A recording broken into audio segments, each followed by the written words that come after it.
I think most often when clients have asked me something similar and I've pressed them on what they really want out of the team, they're looking for critical thinking and they're looking for people. They'll say, I want people to be proactive, not reactive. I want them to think ahead. I want them to bring me solutions, not problems. I get them to list all of those things they're looking for. Like, how would you define that skill? What do you want out of them? Then you can take any of the 34 and say, hey, Joe, which one helps you do critical thinking? Which one helps you be more proactive? And then they can use their own instead of trying to act like us.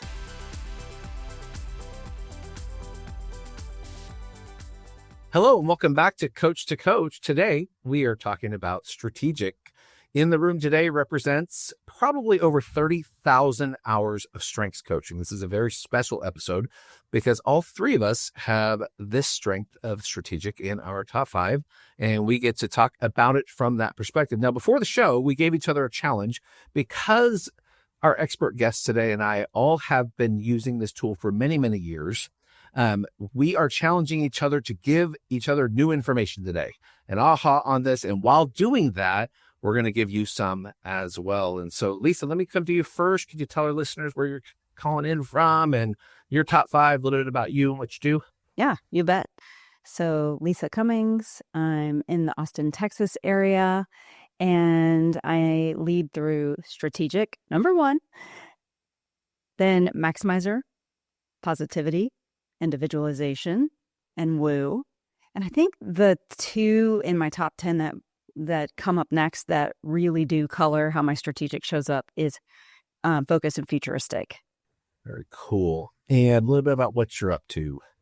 Yeah, and I do a mix in service of strengths coaches. I have a program called Tools for Coaches, and we're in a membership where I give them all the things, all the assets that I use to build my business. So it's more of the marketing, sales, and kind of all the assets that you have to build in your first few years and really can bog you down so that you're not able to do the delivery as well because you're doing all this setup stuff. So that's a part of the Tools for Coaches program. And then out in the corporate world, I tend to serve really big corporations when they're doing team retreats and summits and those big kickoff events with their team where they want to begin the culture change and come up with this new way of doing it. So I'm often that kind of first touch.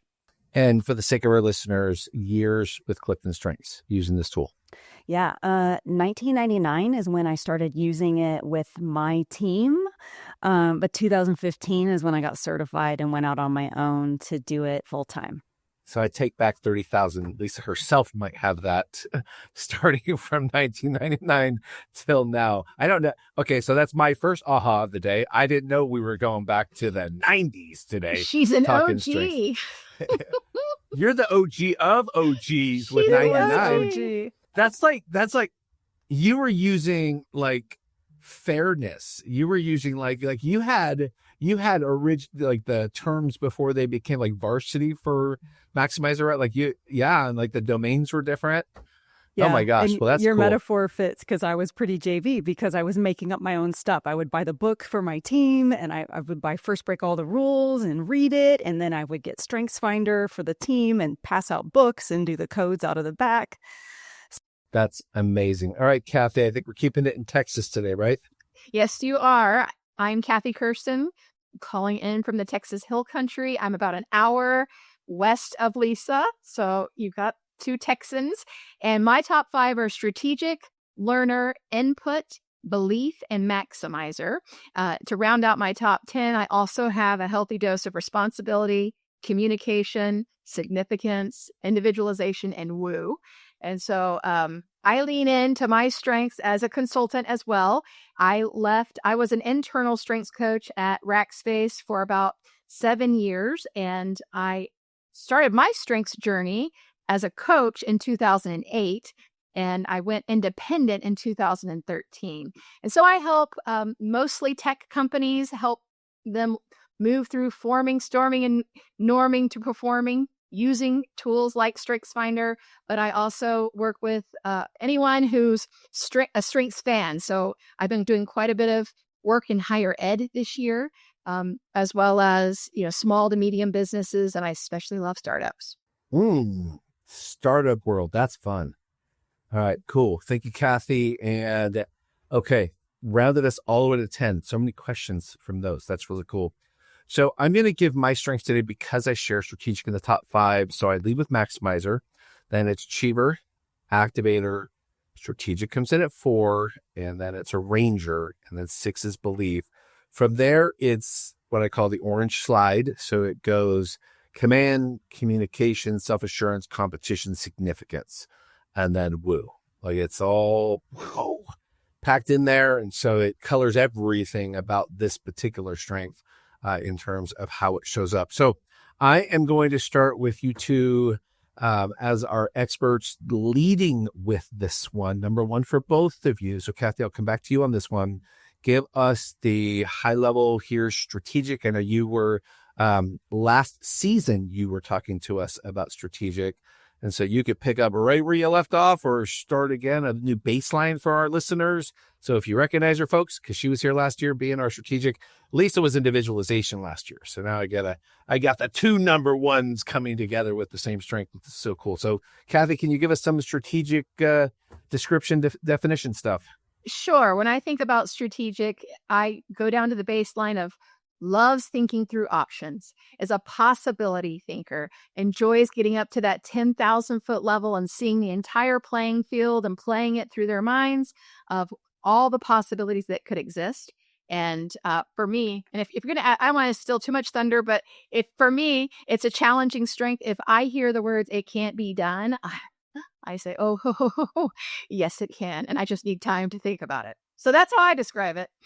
Good. And for the purposes of today, we're going to steal each other's thunder all over the place. So I love that you already went there because I find that challenge is something, it's almost like strategics are like, please tell me I can't.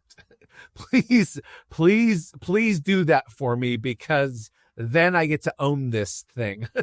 Whatever it is, I'm about to run this. So Lisa, please give us your description, high level, where you want to take it. Well, that resonated with me quite a bit, especially the possibilities thinking, which I also think when you add in, for me, positivity and futuristic, it's just thinking ahead and thinking about possibilities, thinking about what could be. I love that. An element of it that I don't think comes up as often is I see it as a real fuel for creativity. I mean, it's in there. If you read people's description and you looked for creativity, you would see it. But I just don't hear people talk about strategic in that context. And it really is that. Like, you'll hear more about doesn't like the status quo, likes to innovate, likes to think about options. But I feel like it really is a drive for my creativity. And I think it's a drive for when mixed with my focus, it's a good prioritizer. And I love to have a lot of things going on. So when it's like, look, I have an hour, what am I going to pick? Or what's important right now? Whether I have an hour or a month, whatever it's a direction setter. So I love that. And then finally, I would say like what it is to me is it's really useful in helping me be decisive. It's like pick. I've got all the options laid out, but I can pick really quickly. And I think strategic's big for that. Mm-hmm. I really resonate with the decisiveness where it's, I don't know, but once I know, then it's very confident, right? Like this particular strength, it's okay, I'm here. And so the word I'll add to what you both shared is intuition. So this one is that sometimes it requires me to pause and think, but because I'm an activator, this one moves very fast for me. So when given a challenge, I'm sorting and selecting intuitively. And so it's almost though I'm ahead of the question. I'm being given a question or a challenge and I'm answering it as soon as the period hits the page. It's like, oh, we're doing this. And I've had to learn over time to trust that instinct, meaning even for some folks, it was, are you sure you want to think about that? I just did. And that's a little bit of the interesting part of this one is it is so intuitive. And in my top strengths, this is my one heavyweight strategic thinking strength. This carries a lot of weight for me. Futuristics up there around 12, but this one's a big player. So that's the part of it that I get to think about when this one comes. So I'm going to throw in front of two of you a recent question I received from a very long-term client who also leads number one strategic. And she works in a very large department, lots of leaders under her. And she came to me the other day and said, I need to know how to teach people to be strategic. How do we teach them the skill of that? How do you take what I do or what others like me do? Can people learn skills around this? Or can they even reach into their lower strengths and pull something like this up? Now, my initial answer, no, I'm going to tell you my answer. I want to hear your guys' answer to this, and let's play in the space, and then we'll see how you two might have answered that, because this leader literally wants to workshop this and create framework around how. And of course, I can go, well, sure, we talk strategy all day. Like, being strategic is a skill set, but it forced me into for my strategic to kick in and go, let me think about how we would do that. So, whoever wants to take the ball first on that. Can it be taught? I don't want the ball. Go ahead, Lisa. Number one, the first thing that came to mind was, how often do you hear one of these labels for our strengths and there's a very clear meaning out in the world that isn't what Gallup's definition is? And strategic is one of the couple where, like, empathy is another one, but people mean something when they say strategic and it often isn't what Gallup means. So that's one thing I just would float out there, is sometimes when people say, I want my team to be more strategic, they don't necessarily mean the things that the talent of strategic does or offers. That was the first thing that popped into my head. But the two things skill-wise, I think most often when clients have asked me something similar and I've pressed them on what they really want out of the team when they say it, they're looking for critical thinking. And they're looking for people, they'll say, I want people to be proactive, not reactive. I want them to think ahead. I want them to bring me solutions, not problems. So when I'm posed with something like this question, I get them to list all of those things they're looking for. Like, how would you define that skill? What do you want out of them? Then you can take any of the 34 and say, hey, Joe, which one helps you do critical thinking? Which one helps you be more proactive? And then they can use their own instead of trying to act like us. I like that. Thank you. So was that a yes? It can be taught, or there are skills for it? What would you say? Depending on how you define it, yeah. Good. Okay, so you might say to the person, yeah, there are definitely skills that can be taught out of this. Yeah, and I love how you frame that. What do you want? What are you? Where's the missing piece here? Because I love that you mentioned, strategic empathy. These are often, people are like, what do you mean I have no empathy? How is it number 34? What is this thing say? I'm not a sociopath. People that become really like, that's horrible. Why am I 34? And you're like, you still care. I hope, right? Like but those two in particular, I know can be really like, whoa, either because I don't know if you two have had the experience of someone with a title around the word strategic with a really low strategic. That's exactly what I was thinking.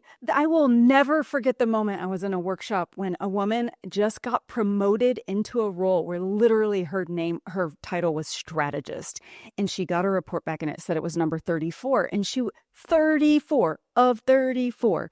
And she was so gutted. And we spent a good amount of time I did a separate one-on-one offline, just talking through, it didn't mean what your job duties are. And here are all the other things you have that make you awesome for this role. Because at the beginning, she's like, I'm set up for failure. And people just write themselves off over this one silly label. My answer for this is, could the talent of strategic be taught? No, I don't think it can. Can the skill of strategic be taught? Similar to what Lisa is saying, I had a leader who I worked with in Q4. She's very frustrated that we're not being strategic enough in her HR department.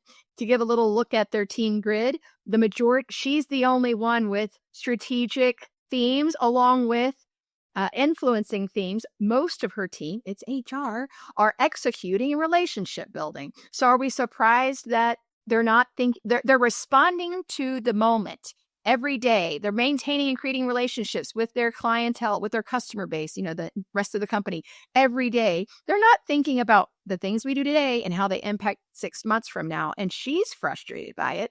So I shared with her like the perspective of what are you doing intentionally to pull them out of the weeds on a regular cadence so that they can be strategic and think about impact versus just react. And so that's kind of what my coaching was on it. Like, make space for it, make time for it. They probably have those muscles in them, but it's not their first tools to reach for in their toolkit. Their execution and relationship building is. What if the people you coach could navigate their total health and performance with the same ease as using Google Maps? Our friends at Wellbeing at Work help organizations turn fragmented programs and frustrated employees into thriving, high-performing teams. Wellbeing at Work acts as a GPS to enable total health and peak performance, pinpointing where your people are now, where they want to go, and the best path to get there. With Wellbeing at Work, coaches become credentialed navigators with personalized insights, proven tools, and human-centered support. If you're a coach committed to performance and care, Wellbeing at Work is your path forward. Navigating at scale from burnout to breakthrough is now possible. Visit podcast.34strong.com to find a better way forward to empower a healthier, more energized workforce. Again, that's podcast.34strong.com, Wellbeing at Work. That's good. And I think that's really where, when someone's asking that, there's a problem they're trying to fix, right? Something is happening. In this case, it was a lack of critical thinking, a lack of thinking through future impact of decisions over and over. I mean, she's literally like, how do I help them to stop making bad decisions? And honestly, because of the world we live in today with AI, people are pulling stuff out of their LLMs and pitching it forward, with fact, right? Like, no, we're going to do this. Where did that come from?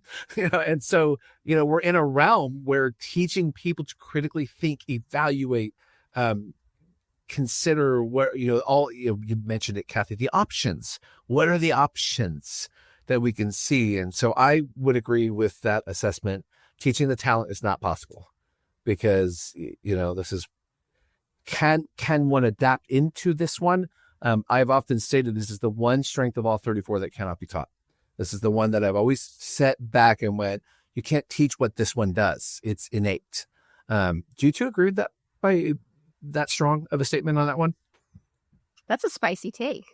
I know. I might agree with it. I don't know, Lisa, what do you agree with it, Lisa? I want to disagree. Well, here's what's coming up for me. I'm thinking about how in sports, in playing music, there's this practice like you play kind of thing. And if you practice enough, you get an instinct for something. So I think in the case of the person that you just brought up, right? If every time they came to her, she was, it would be painstaking, but she would be saying, what have you thought of so far? What are you thinking of for the future? What's the outcome? If she kept asking them all the questions, eventually they're going to start doing it on their own because they know she's going to ask them that when they show up. So they may as well get in front of it. And then eventually they do that for years. They're going to start doing it on their own because they are going to play how they practiced. So yeah, I think I disagree. I think it's possible. So interestingly enough, being a football coach and watching people develop, and I'll use my own son as an example. From a talent basis, he's an incredible athlete. So his title is ATH. It just means athlete. You can put him in tons of positions. And because he's so multi-talented, this year he played 8 different positions at any one time. And so because they could put him anywhere, his utility, he found himself often in the most difficult position in the entire sport, playing quarterback. And what he found is that in pressure, his quick reading ability has just either not yet developed or it's not going to be there. And so watching that and realizing, wow, your strengths come through differently in how you play. And he's actually realized he's a better defensive player. he actually reacts better than trying to sort and select very quickly through things. And so it's because that is such a niche skill set, right? Being a high level person who can play that particular role on any team when you're the nerve center leader thinker. That's where I was reinforced in my thinking around. Yeah, I don't know that he's gonna be taught this. Can he drill to learn things that help him do that with enough painstaking effort? Yes. Will he ever match up to the guy that walked out there with who's going to just keep going off the chart in their ability to think? And so, right. Best in the world versus competent. And that's probably the difference between when you develop one of your top talents or when you're drilling in something that you want to get better at. And I mean, we've said it a million times. You can get exponentially better when you develop your strengths. You're more likely to get incrementally better when you keep drilling the ones that are lower on your list. Yeah, it's cool. Okay, thank you both. That was a really good little setup for where I want to go now. So in thinking about each of our strengths, okay, this is where now we're sharing the mic. Okay, so now this is where getting curious about how our dynamics are working and questions we might have. And I want you both to feel free to explore even beyond the topic we just covered. So any questions that arise, free game. Okay. And so Kathy, I'm going to come to you first. So looking at Lisa and I, or your own, or where you have similarities, differences, anything that sparked your first, how's that one flow with this? How's that one play together? Let me see that. Anything popping for you? For sure.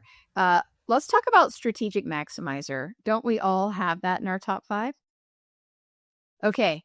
So I find this is where it gets in my way. Okay. Well, let's start with the strength of it. Okay. So I have been known for making smart decisions my whole life, right? Good judgment, creative anticipation, maximizer, going the extra mile to make sure there's a level of excellence with it. Like I get the juice from taking things from good to great or being great in certain things.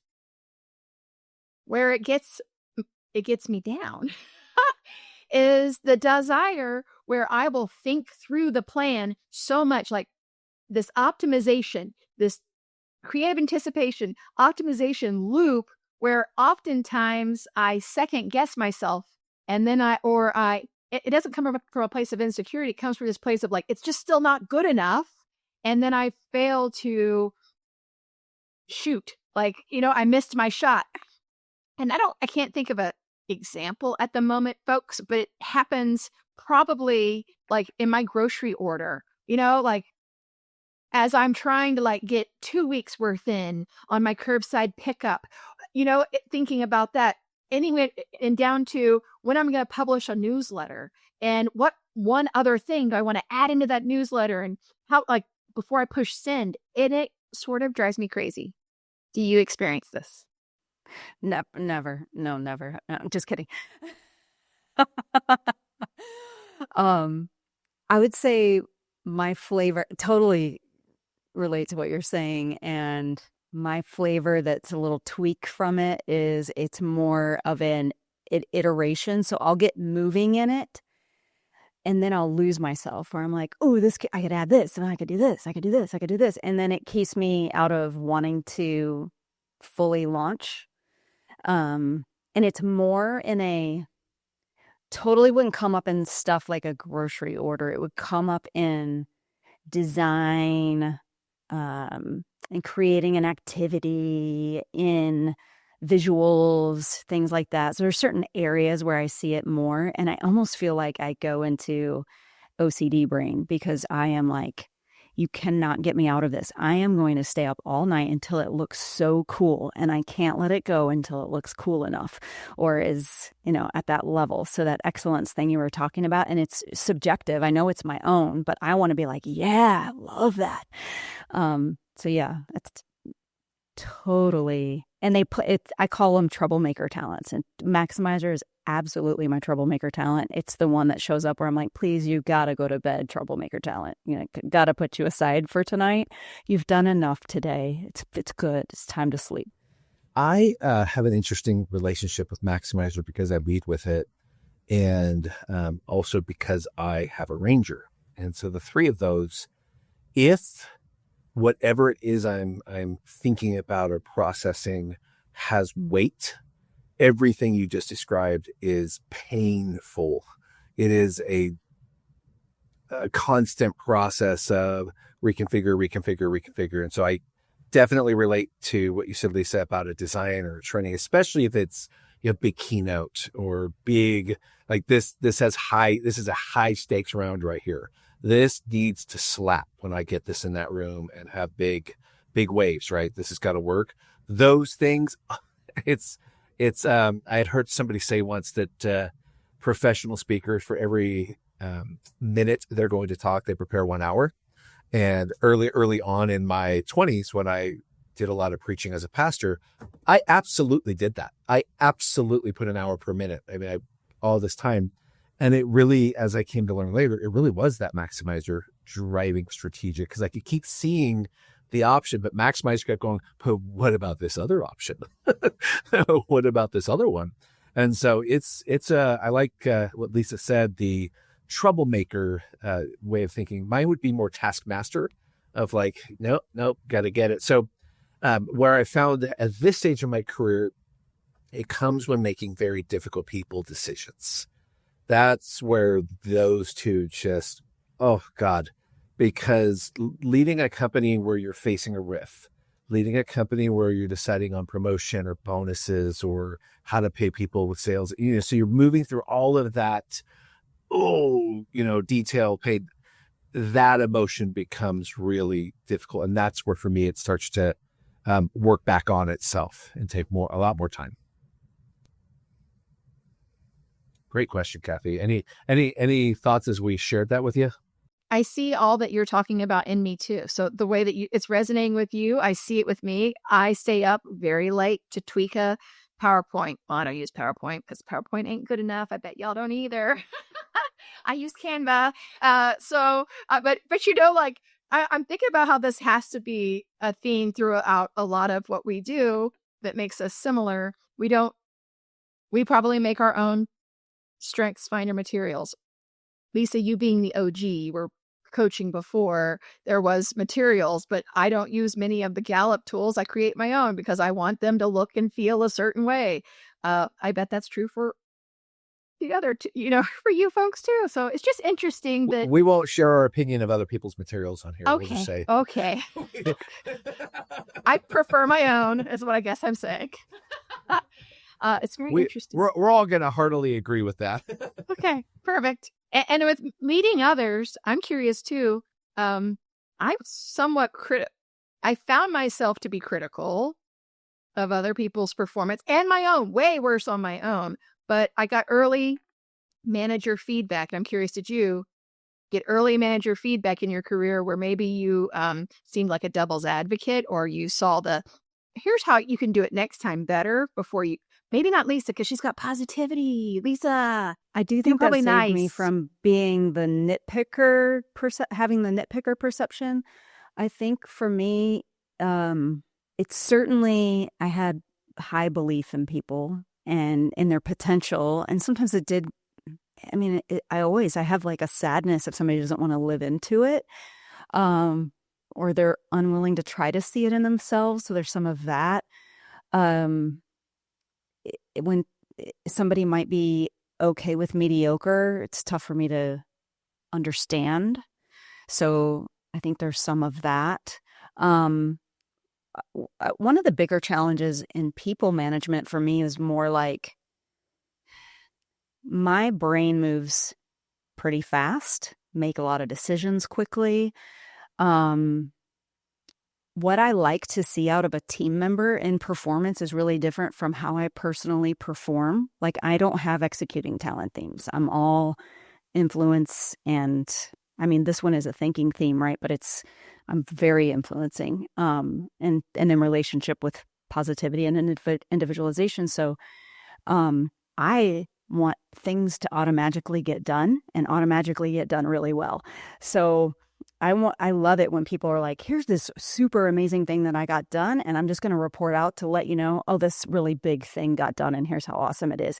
I don't want to micromanage. I don't want to have to keep checking in on it. I don't want to have to overly direct it or try to micromanage someone, because individualization wants them to put their own flair on it. So I think because I am more like a quick high level thinker, but I want people to be more of the detail, like do the details. Sometimes that was difficult to try to communicate and get work that out right, because what I do and what I would need from somebody else look different. Very cool. All right, Lisa, what do you got? Questions for us about what you're seeing or what you're noticing in each of our profiles or your own? I want to talk. You sparked, Brandon. You said intuition. I want to hear more about that in each of us. It's not one that I would have said personally, but it is one that I'm watching. And so it's like a current state personal growth kind of thing. So I want to hear how it looks on both of you. Kathy, do you resonate with intuition when you think about this strength? You know how we start our coaching business on a high, only to get absolutely overwhelmed by the business side of things? We're suddenly supposed to be a full-time salesperson, marketing funnel maker, email marketing expert, social media manager, customer service rep, and tech expert all in one. Yeah, overwhelm. Well, Lisa Cummings, our strengths coach friend, created a membership that gives you an insane member vault that will blow your mind. All the tools, systems, and templates to save you time and money. It's the actual assets Lisa used at Lead Through Strengths to build a successful strengths coaching business. All the assets are yours to customize and make your very own. She even gives you 2 years worth of emails you can use to serve your customers. So check it out at podcast.34strong.com, Lead Through Strengths. Again, podcast.34strong.com, Lead Through Strengths from Lisa Cummings. Yes. And I have learned to own it and build confidence, because I don't have natural confidence in it. And so when I share, and through my career, I've been encouraged to own it. And so I share patterns I'm noticing, intuitive feelings. Here's what I say a lot. My sense is, okay, y'all, empathy is my number 34. I don't have that empathy sense, the sixth sense of empathy, but I say the words. What I'm sensing here is, and I think it is strategic, Brandon. So yes, it does resonate. What about you, Brandon? So this is the part of this strength that I have to be really, I have to be connected to belief. And the reason is that, and I'm just going to have to say this as raw as it is, I know I'm often right. I know that when I sense something or I'm seeing a pattern and I'm trying to explain it to people what I'm seeing and where it's going to take us, I know I'm right. And what I've had to learn is that if I say that too strong, then it just starts to feel like I'm pulling them into the decision with me. It's all of the influence comes out, starts to feel competitive with that competition. And now I'm just trying to bring them into my decision. And I've had to learn that just because I'm right doesn't mean I'm right. But that intuition is like, and so I've had to learn not to say, I told you so. I've had to learn that because right may not be right now. And that's something I've also had to come to appreciate. But for me, this strength caught something that I didn't really understand about my thinking process, because I don't have the more academic type of strengths. But in school, I performed well and I could test well, and I could pick things up really fast and just move things fast. And so when the strength came across through the assessment, it was, oh my gosh, they have a word. And I think it actually was a little confusing, because I had studied strategy in higher education and then took classes on strategy, and it was like, this is very different than that. So I do resonate with it, and I've had to appreciate timing for it. I think it has been important. But I also have self-assurance. So that's why at times I have to know how to measure how it's going to come out. Self-assurance activator, right? Right. And a ranger that has the drive and achiever. Like you've got all that stuff that just and wants to get it competition. done. Yeah. Yeah. You're ready. You're born ready, Brandon. Yeah. But timing, right? So I can sit across from someone and be really clear on direction that would be awesome for us to take. But it doesn't mean this is going to work for them if they're just feeling like, I don't need another job right now, Brandon. I don't need another thing. I got plenty to do, just because you could see where we could go and it probably work, but it doesn't mean it's going to work, because it doesn't mean we're ready. So if I bring that inside of my marriage, and my wife is also high strategic, and so she's top 5 and she's incredibly quick, she's a strategic maximizer, very quick, moves fast. We actually share these 3: strategic maximizer, activator in both our top 5s. And so when we operate with each other, that's where I've had to learn the most around. She's right too. Like she sees plenty of things that I don't, because of the other strengths and how it works. And that's been really healthy and helpful for both of us. Power How couple. about you, Kathy? Yeah, they are, right?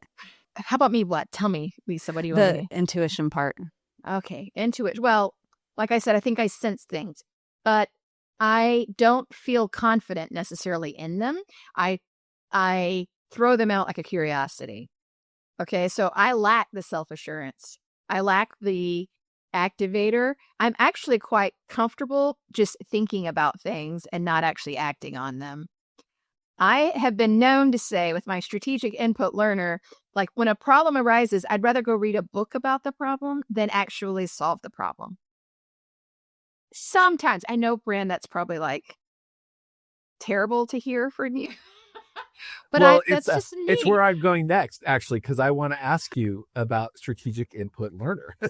I'm like, okay, so how does that brain work? Because there's got to be a different way that you process that strategic with those 2 super learning processing strengths right under them. I love explainer videos. I love learning all the different ways you can do something. I love going deep on the data. My story is my husband has achiever. I don't have achiever. So I want to, and the maximizer, strategic input learner, blah, blah, blah. I'm like, I really want to do things the best way. What's the best practice on this? And I want to know the littlest task as possible. I need to let go, as what I'm learning in this podcast recording. Like, this is good therapy for me. I need to raise my gaze out of the details. But I over research for sure a lot, and it slows me down. But it's also extreme. I know a little bit about a lot of things, and so I can bring it into conversation. I can pull it from the encyclopedia in my brain to a fault sometimes. Too much information, too many things thinking about my possibilities. There you go. Kathy's problem. But I love it. I mean, it's delicious. Don't get me wrong. It doesn't assist me in a lot of my life, but I love it. I'm energized by it.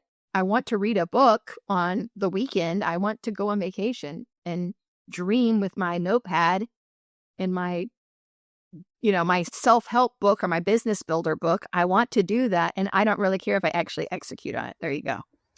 Okay. So funny thing, like you would want to go on vacation and do those kind of books. And I only want to go on vacation and listen to like mysteries or detective novels, because I love identifying with the characters that like Holmes or Hercule Poirot. I love the intuition. I learn from these authors and how they write about the way someone can do that and observe it.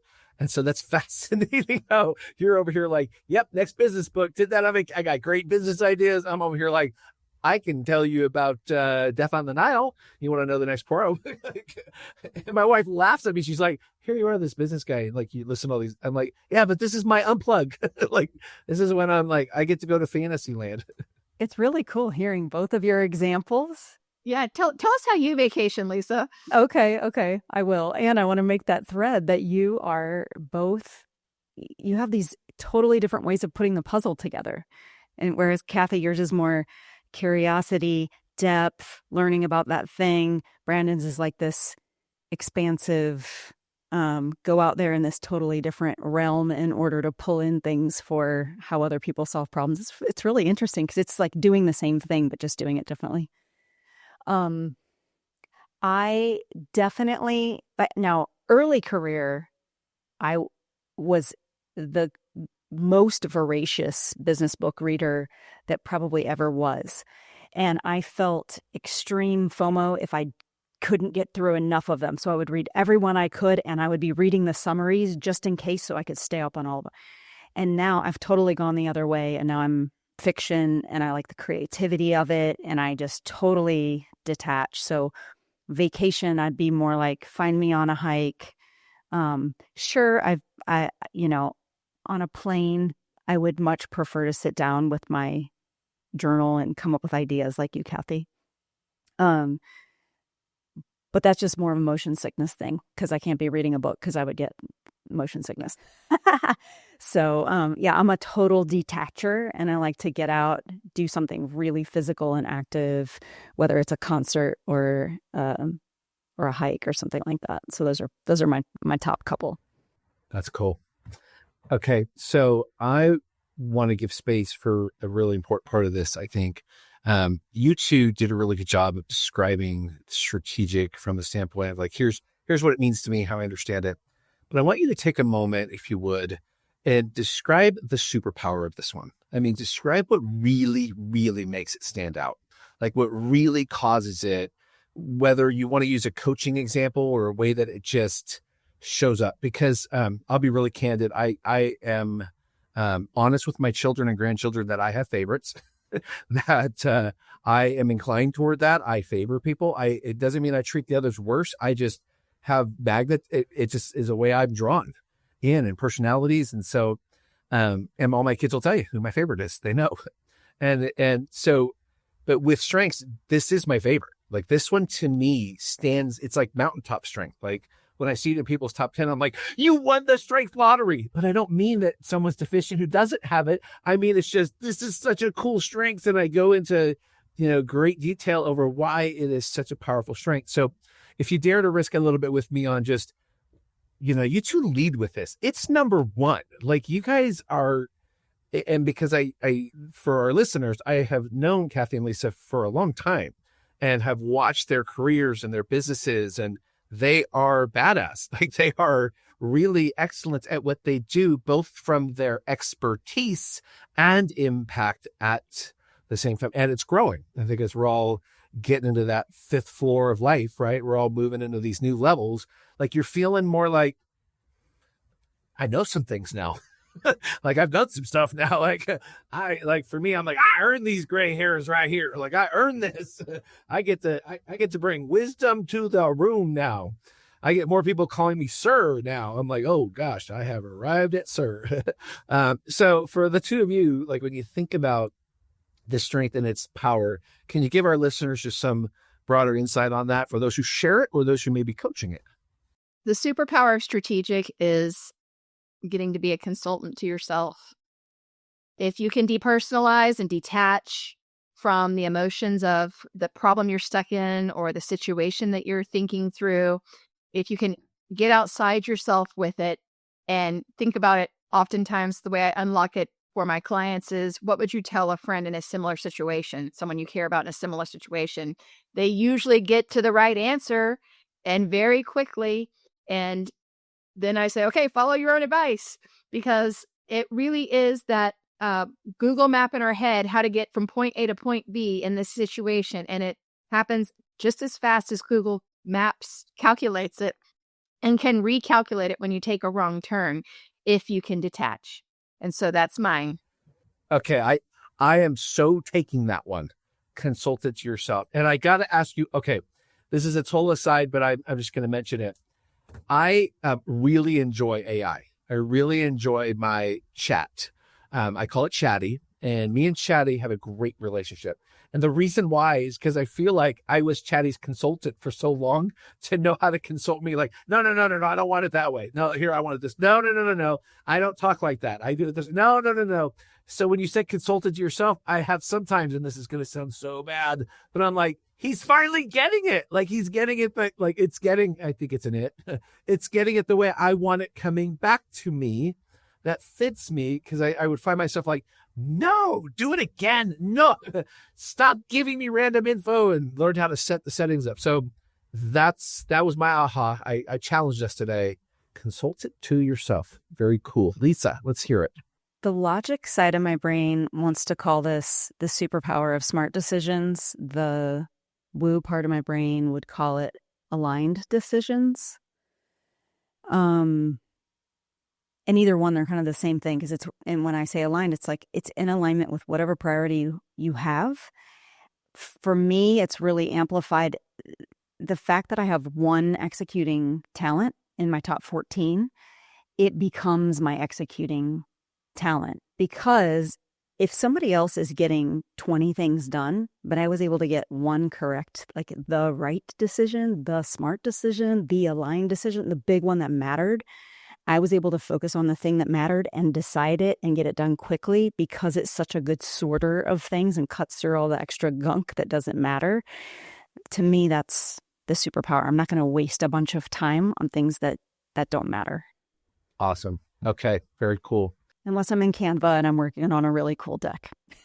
I love good sorter. I love the connect, because I don't know about you, Kathy, but I have seen strategic pull a big load when it comes to getting stuff done.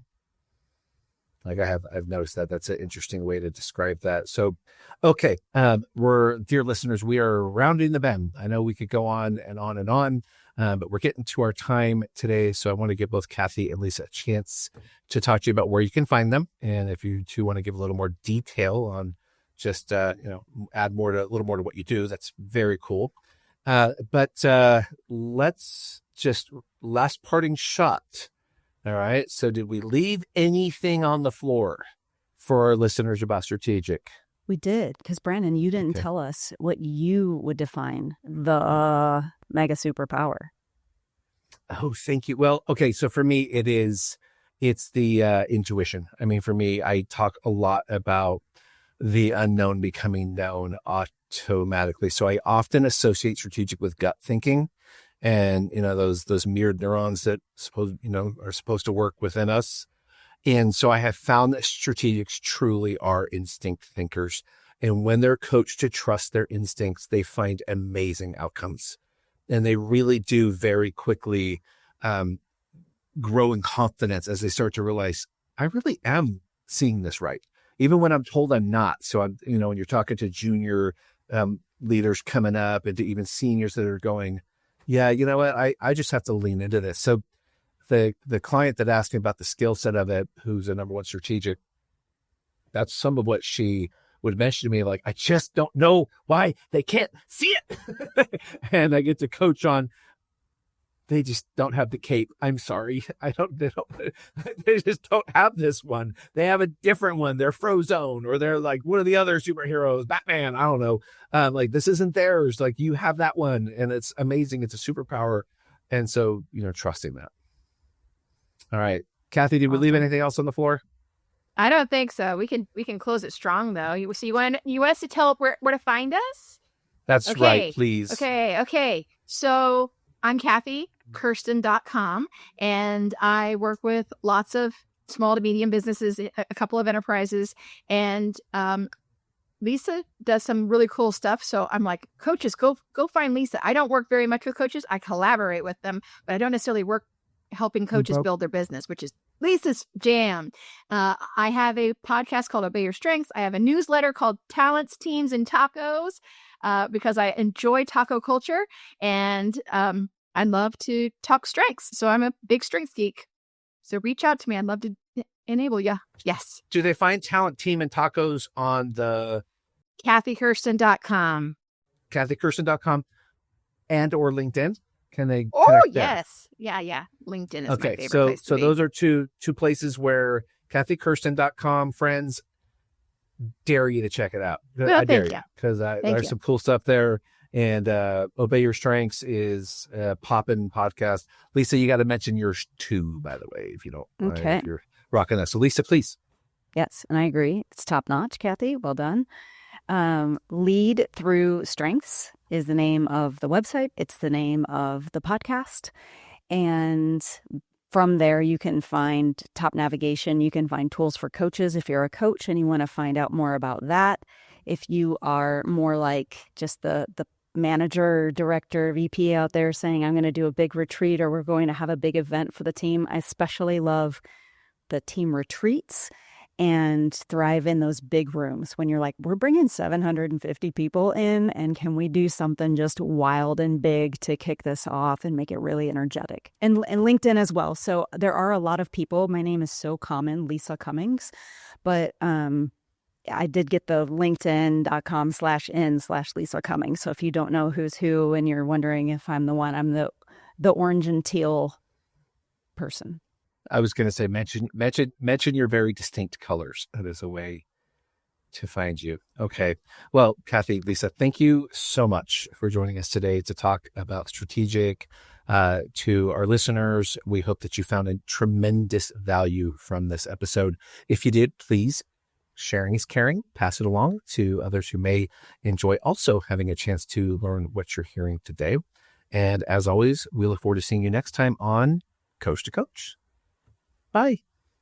Bye. That's a wrap on this episode of Coach to Coach. If you've enjoyed today's conversation, be sure to subscribe so you never miss an episode. And if you're a strengths coach looking to dive deeper, join the Coach Strong community. It's where coaches like you come together to share insights, support one another, and discover partnership opportunities. Be part of the conversations that are elevating our industry. Email community@34strong.com to join today. Thanks for tuning in, and we'll see you next week on Coach to Coach. Stay strong.